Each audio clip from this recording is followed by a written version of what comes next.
আমি এলাকায় জড়িত না ভাই। জড়িত না আমরা তো জানি। আমার কাছে জড়িত না ভাই। শোনো, তোমার কাছে তোমার ভাই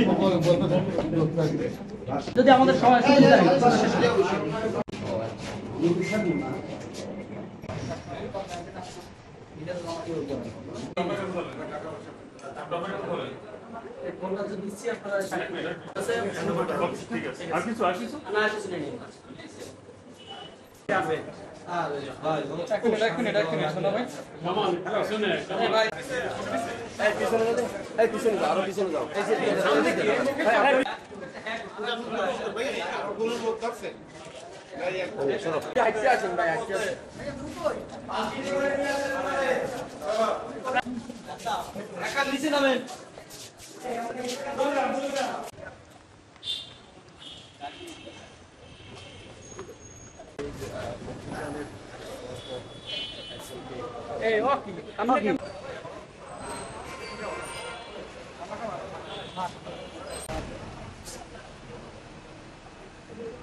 সঞ্জীব চন্দ্র দাস নামে একটা দালাল, সে আমাদের স্পাই টিমের নিকট দুইটা ড্রাইভিং লাইসেন্স করে দেওয়ার জন্য দুইটা লাইসেন্স 21,000 টাকা দাবি করেছিল, মানে বিড করেছিল আর কি, সে করে দেবে। আসলে এটা সরকার নির্ধারিতভাবে পেশাদার লাইট লাইসেন্স নতুন করতে গেলে ক্যাটাগরি 1-এ 3200 সামথিং টাকা লাগে, আর ক্যাটাগরি 2-তে 3522 টাকা লাগে।